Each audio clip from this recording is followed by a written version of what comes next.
नमस्कार मित्रांनो, कसे आहात सगळे? आपण 17वा अध्याय बघतोय सूत्रस्थानाचा, कियंत शीर्षी अध्याय. त्यात आपण हृदयरोग आणि शिरोरोग यांचे 5-5 प्रकार पाहिले.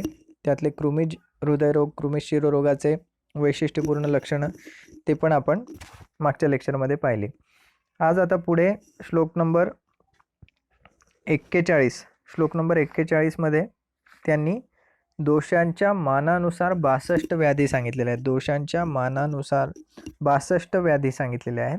त्याच्यामध्ये एक महत्त्वाचा MCQ येतो, तो म्हणजे सन्निपातात त्रयोदशः. दोषांचे सन्निपात हे 13 प्रकारचे असतात. तर हा एक महत्त्वाचा MCQ या ठिकाणी लक्षात ठेवा. सन्निपात किती असतात? श्लोक नंबर 41. सन्निपात किती असतात? दोषांचे सन्निपात 13. पुढे जाऊन आपल्याला सन्निपात ज्वराचे पण 13 प्रकार येणार आहेत. त्याच्यामुळे सन्निपात त्रयोदश हे नीट लक्षात ठेवा. त्यानंतर दोषाच्या मानानुसार 62 व्याधी. तर इथे 62 आकडा फक्त आपल्याला लक्षात ठेवायचा आहे की दोषांच्या मानानुसार 62 व्याधी आहेत. त्यात ते कसे आहेत, काय आहे, त्याच्या डिटेलमध्ये जाण्याची काही आवश्यकता नाही आहे.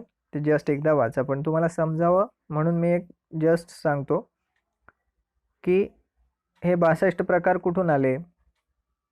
तर साधारण आपण असं समजूया की वात, पित्त आणि कफ हे 3 दोष आहेत.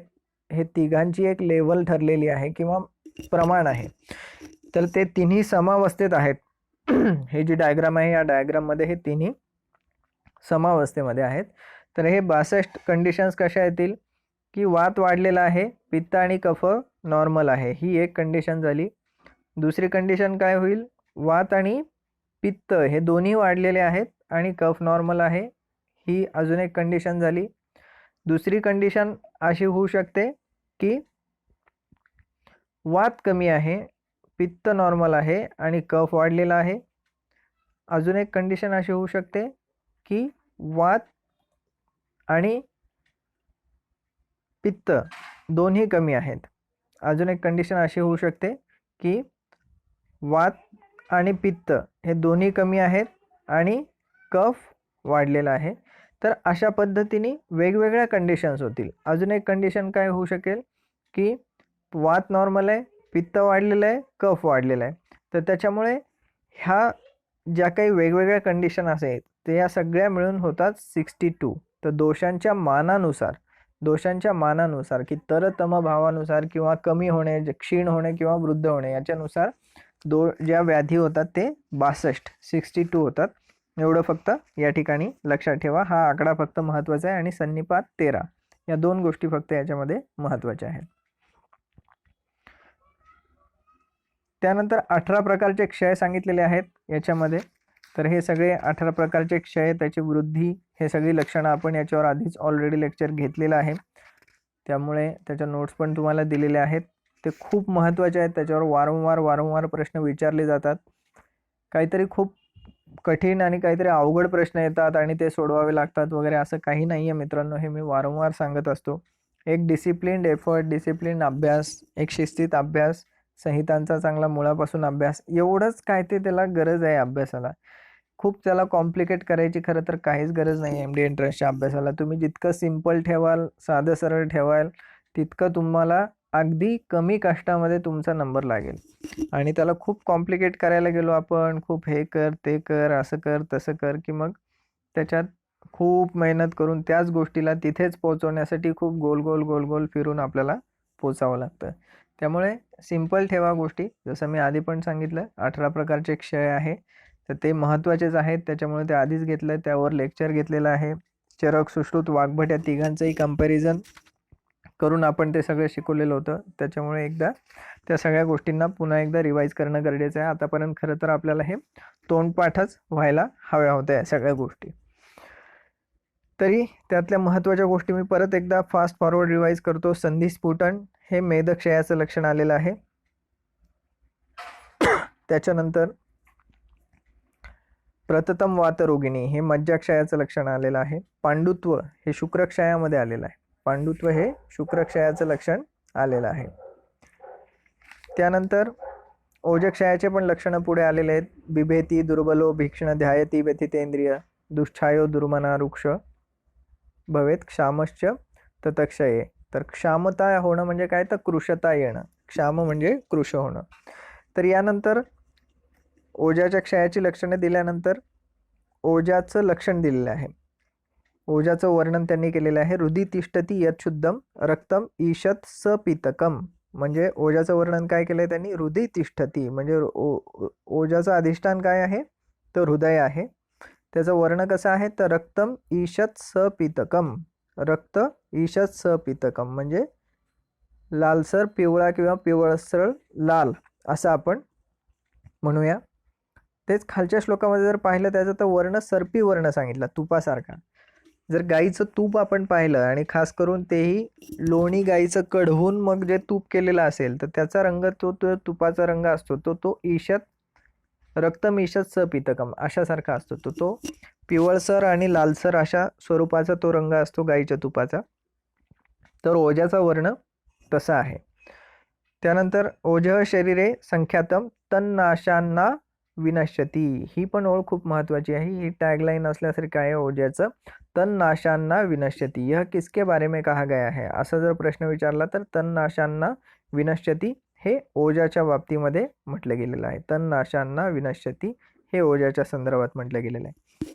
त्यानंतर श्लोक नंबर 75 बघा. प्रथमम जायते ही ओज शरीरे अस्मिन शरीरनाम. तर शरीरामध्ये सगळ्यात आधी ओज निर्माण होतं असं चरकांनी म्हटलेलं आहे. सुश्रुताच्या शरीरस्थानात आपण अख्खा तो चार्ट पाहिला की सर्वप्रथम कुठल्या अवयवाची निर्मिती होती आणि मग ते कांकायन कृतवीर्य त्यांनी सांगितलं की हृदयाची उत्पत्ती होते.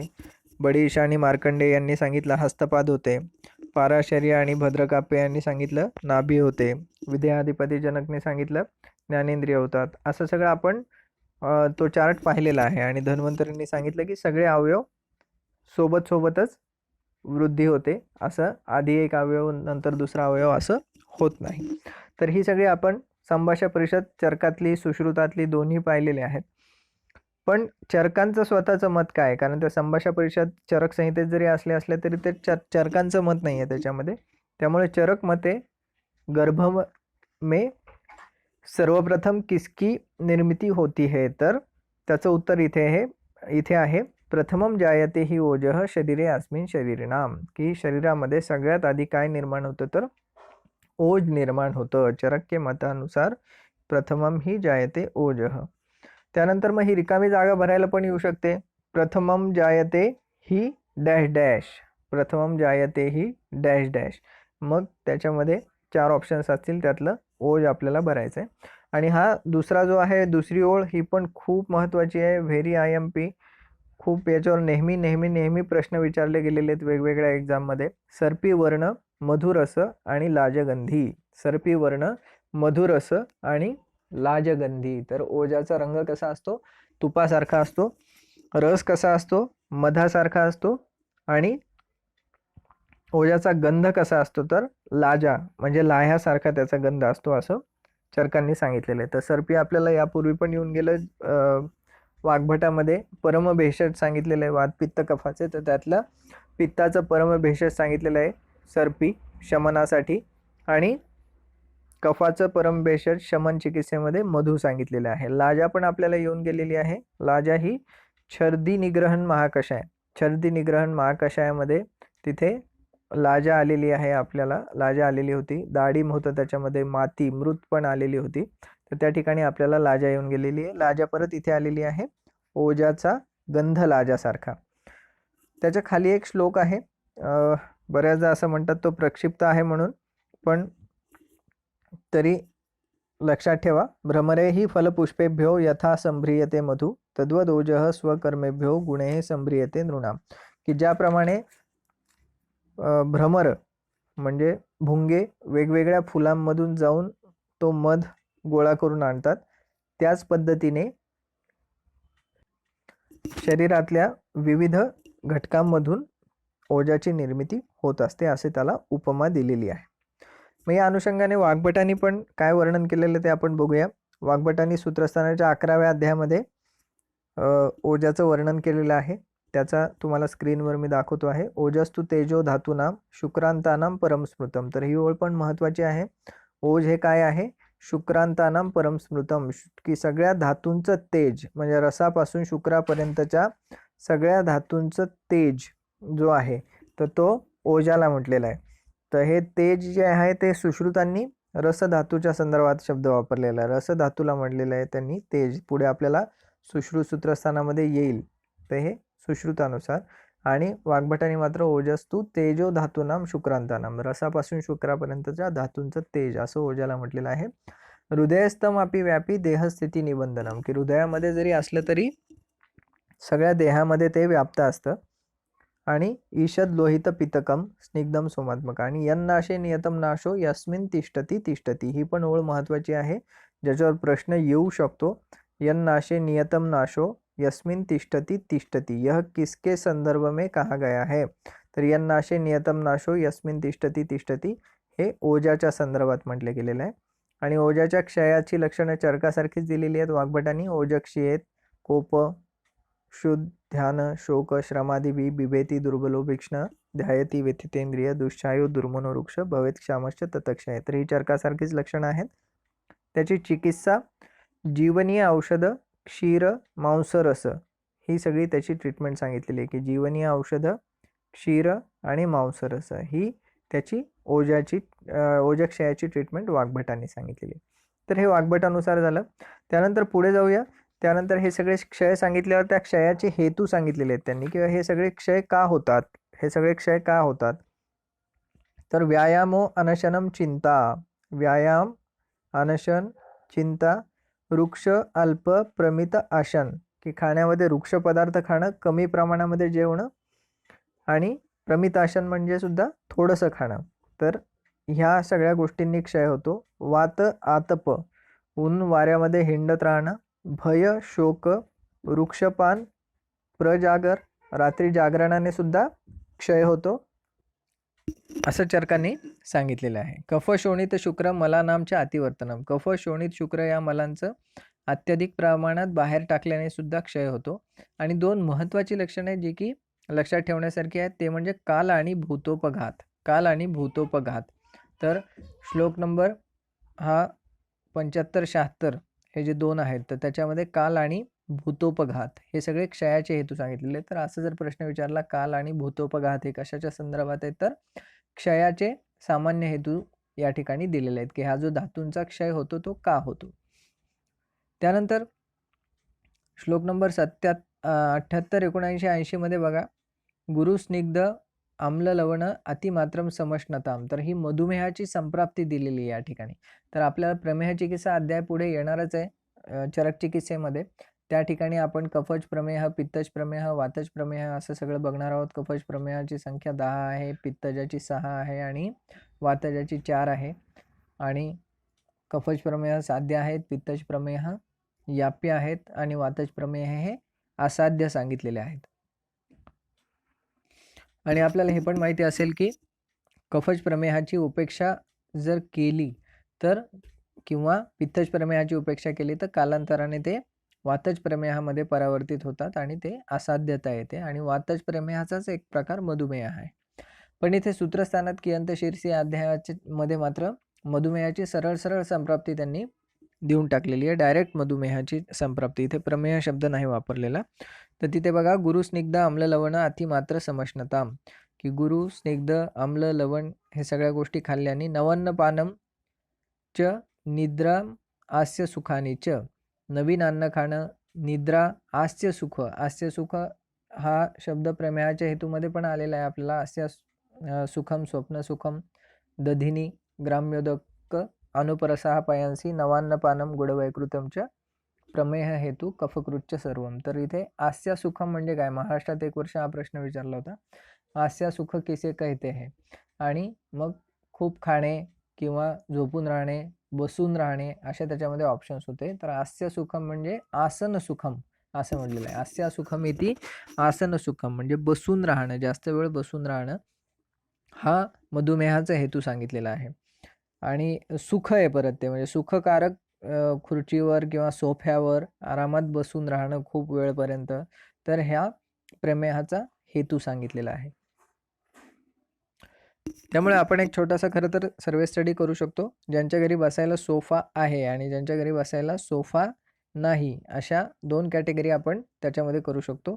तर सोफा ज्यांच्या घरी आहे असे 100 घरं घ्यायचे आणि ज्यांच्या घरात सोफा नाही असे 100 घरं घ्यायचे आणि दोन्ही घरांमधून डायबिटीज किती लोकांना आहे हे त्याच्यातून बघायचं, की या 100 घरात सोफा असलेल्या 100 घरात किती जण डायबिटीसवाले आहेत आणि सोफा नसलेल्या 100 घरात किती जण डायबिटीसवाले आहेत. तर हे स्पेसिफिकली आपण चरकोक्त हेतूंचा विचार करता आस्या सुखम या हेतूचा किती परिणाम होतो मधुमेहावर, तर हा आपण असा सर्वे स्टडी खरं तर करू शकतो. आणि त्यातून निश्चितपणे आपल्याला असं लक्षात येईल की ज्यांच्या घरी सोफा आहे म्हणजे आस्या सुख आहे, ज्यांच्या घरात बसून राहायला नरम आरामशीर गोष्ट आहे आणि ज्याच्यावर हमखास आहे म्हणजे त्यावर बसतातच, तर अशा ठिकाणी मधुमेहाचं प्रमाण आपल्याला ऑब्व्हियसली जास्त सापडणार आहे.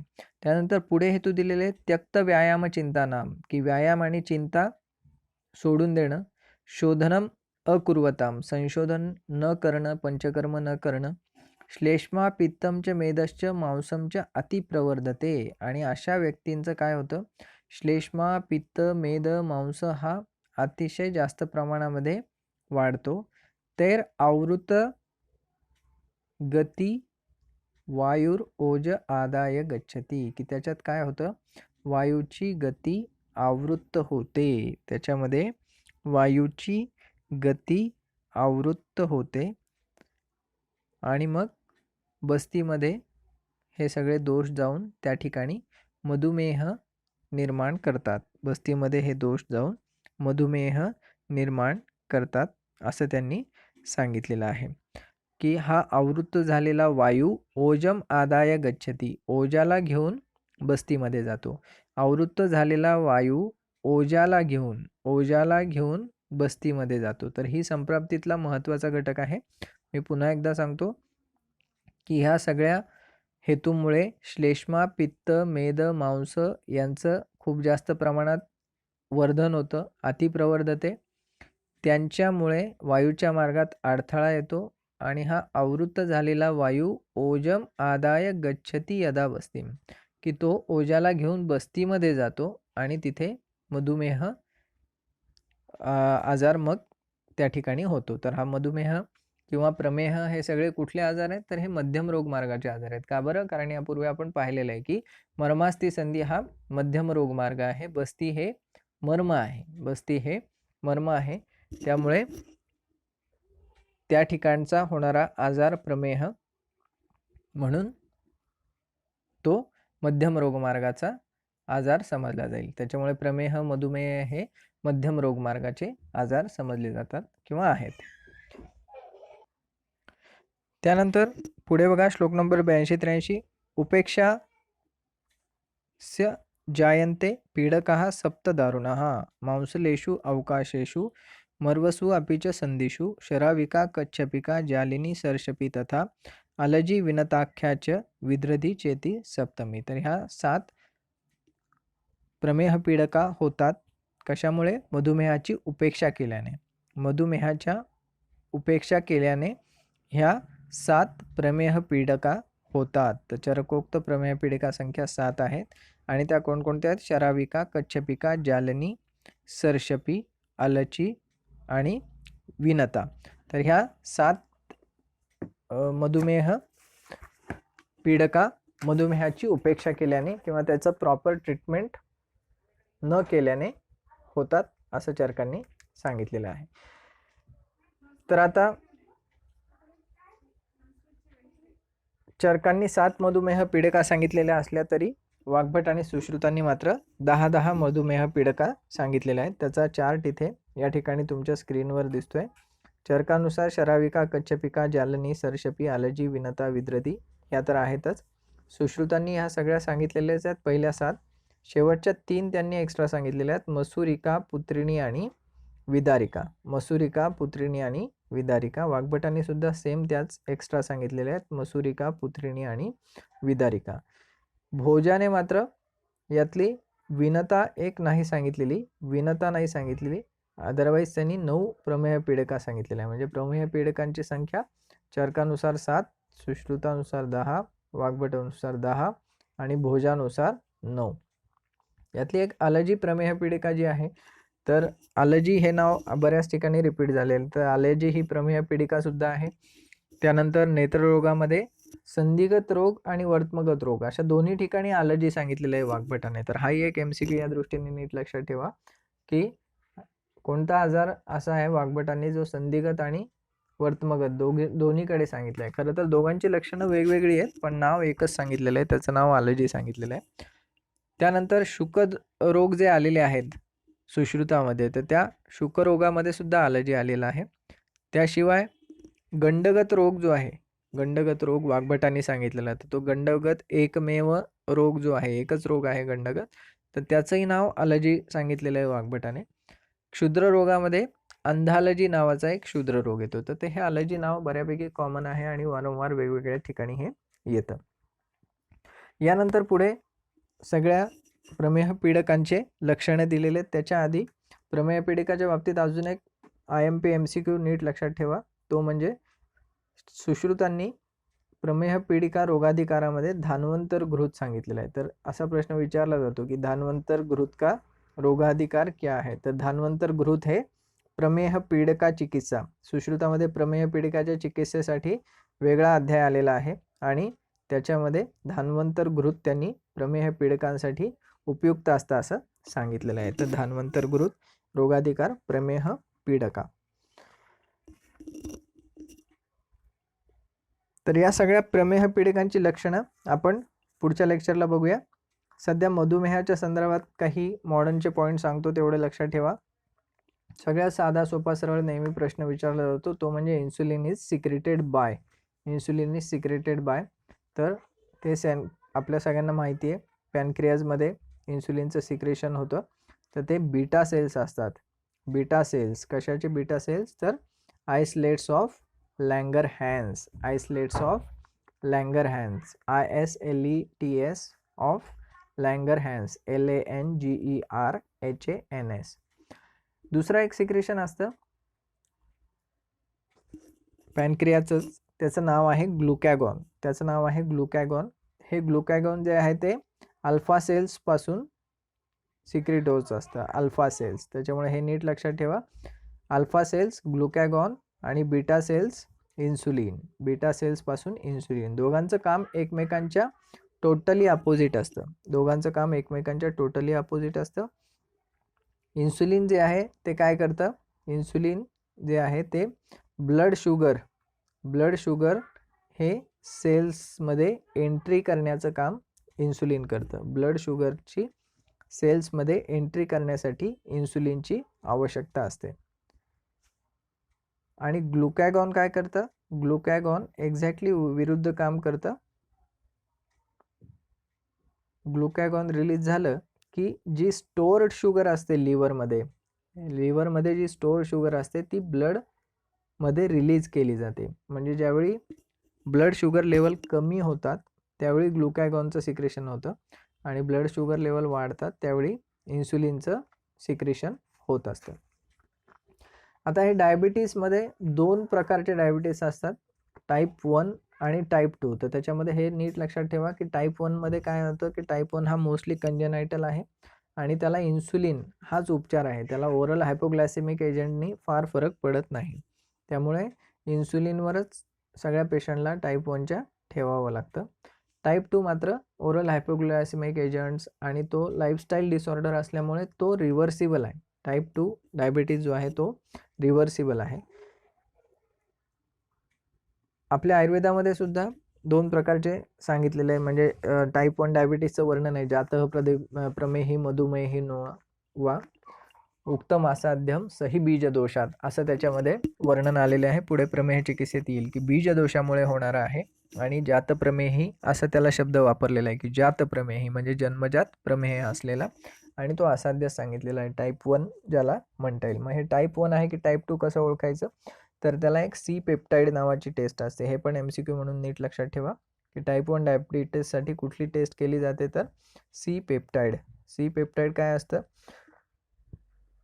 तर पॅनक्रियाजमधून प्रत्येक इन्सुलिनच्या मॉलिक्युलच्या जोडीला एक सी पेप्टाईडचा मॉलिक्यूल पण रिलीज होत असतो. म्हणजे एक इन्सुलिनचा मॉलिक्यूल रिलीज झाला तर एक सी पेप्टाईडचा मॉलिक्यूल रिलीज होईल. त्यामुळे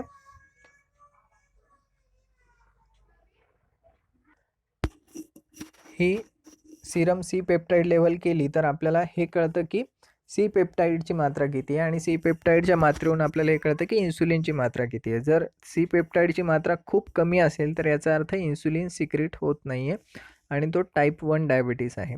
सी पेप्टाईडची मात्रा नॉर्मल असेल किंवा जास्त असेल तर असं समजायचं की इन्सुलिन जास्त सिक्रेट होत आहे, पण त्या इन्सुलिनला रेझिस्टन्स आहे, सेल ते ॲक्सेप्ट करत नाही आहे. थोडक्यात इन्सुलिनचं काम कसं असतं मित्रांनो, की कुलपाची चावी जशी असते ना तसं इन्सुलिनचं काम असतं, की रक्तामध्ये शुगर आहे, ब्लडमध्ये शुगर, आणि ती शुगर सगळ्या सेल्सला द्यायची आहे.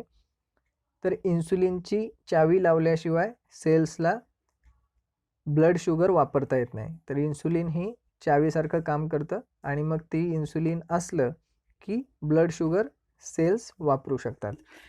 डायबिटीसमध्ये काय होतं की इन्सुलिनची प्रमाण एकतर कमी होतं किंवा त्या इन्सुलिनला रेझिस्टन्स निर्माण होतं. म्हणजे एकतर चावी नसणे किंवा चावी खराब झालेली असणे किंवा गंजलेली असणे.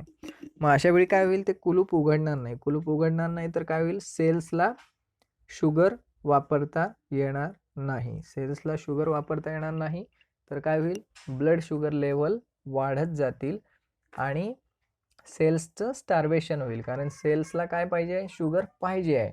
रक्तात साखर आहे पण ती वापरता येत नाही. म्हणजे समुद्रात असून तहानल्यासारखी जी कंडिशन असते तशी कंडिशन त्या डायबिटीसमध्ये झालेली असते. आणि ज्या वेळी काही कारणांनी हायपोग्लायसेमिया होतो, हायपोग्लायसेमिया म्हणजे शरीरातल्या रक्तामध्ये शुगरची लेवल कमी होणं, अशा वेळी ग्लुकॅगॉनचं सिक्रेशन होतं. त्याच्यामुळे लिव्हरमधला जो स्टोअर्ड शुगर असते ती रिलीज केली जाते ब्लडमध्ये. तर ह्या दोन याच्या फंक्शन्स नीट लक्षात ठेवा. सी पेप्टाईड टेस्ट याच्यावरही MCQ विचारला जाऊ शकतो. त्यानंतर HbA1c ही एक टेस्ट आहे. ती टेस्ट पण नीट महत्त्वाची लक्षात ठेवा. आपल्याला fasting, post meal, urine sugar या टेस्ट माहिती आहेतच, पण HbA1c ही ग्लायकेटेड हिमोग्लोबिन, HbA1c ग्लायकेटेड हिमोग्लोबिन, तर याच्यामध्ये 3 महिन्याची ॲव्हरेज शुगर कळते. 3 महिन्याची ॲव्हरेज शुगर कळते. फास्टिंग, पोस्ट मील ह्या कशा असतात, ह्या थोड्याशा आपण मॅन्युप्युलेट करू शकतो. म्हणजे आदल्या रात्री जर आपण कमी जेवलेलो असू तर फास्टिंग कमी येईल, किंवा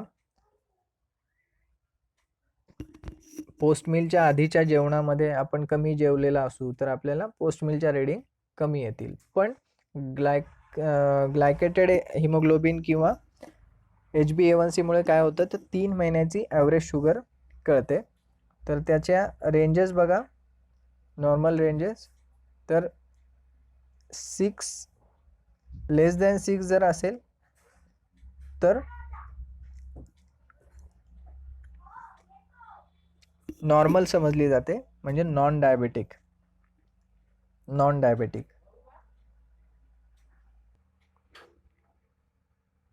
If HbA1c is less than 6, the patient is non-diabetic.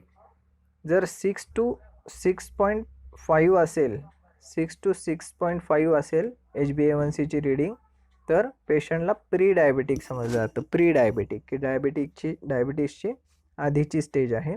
आणि जर 6.5 to 7 असेल तर diabetic with good control, diabetes with good control अशा त्याच्या रीडिंग असतात.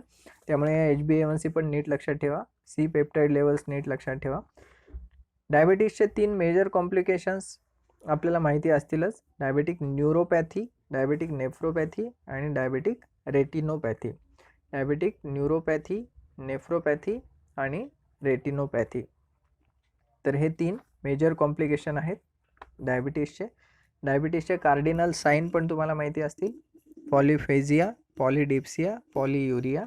याच्यावरही बऱ्याचदा प्रश्न विचारला गेलेला आहे की हे 3 लक्षणं कशामध्ये सापडतात. पॉलिफेजिया, पॉलिडिप्सिया, पॉलियुरिया. पॉलिफेजिया म्हणजे जास्त खाणं, पॉलिडिप्सिया म्हणजे जास्त तहान लागणं किंवा जास्त पाणी पिणं, आणि पॉलियुरिया म्हणजे वारंवार युरिनला जाणं. तर ही लक्षणं डायबिटीसचे महत्त्वाचे सायन्स आहेत हे पण या अनुषंगाने लक्षात ठेवा. पण प्रॅक्टिसमध्ये जेव्हा तुमच्याकडे पेशंट येतो मित्रांनो, तर तो कधीच हे सिम्पटम घेऊन येत नाही की मला पॉलियुरिया आहे, की मला पॉलिडिप्सिया आहे, की पॉलिफेजिया आहे, मी जास्त खातोय, मला जास्त युरिनला जावं लागतं. डायबिटीसचा पेशंट जो असतो तो बऱ्याचदा ॲक्सिडेंटली सापडला जातो, म्हणजे सहज ब्लड टेस्ट केली आणि कळलं की ब्लड शुगर लेवल वाढलेले आहेत, किंवा ज्यावेळी क्लिनिकली तो येतो तर बरेच पेशंट थकवा सांगतात की मला खूप थकवा येतोय, थकल्यासारखं वाटतंय, आणि त्यावेळी शुगर लेवल केली तर ती वाढलेली असते. बऱ्याचदा एखादी जखम लवकर भरून येत नाही, चिघळत राहते, आणि मग शुगर लेवल केली तर ती वाढलेली येते. कधीकधी अचानक चक्कर येते पेशंटला, भोवळ येऊन पडतो पेशंट, आणि मग नंतर शुगर लेवल केली की ती वाढून आलेली असते. तर जनरली अशा पद्धतीने ती शुगर लेवल सापडते. कधीच पॉलिफेजिया, पॉलियुरिया, पॉलिडिप्सिया हे सिम्पटम घेऊन पेशंट तुमच्याकडे येत नाही. तर हे पण या अनुषंगाने नीट लक्षात ठेवा. आज इथेच थांबूया, बाकी गोष्टी उद्याच्या क्लासमध्ये बघूया. Bye bye.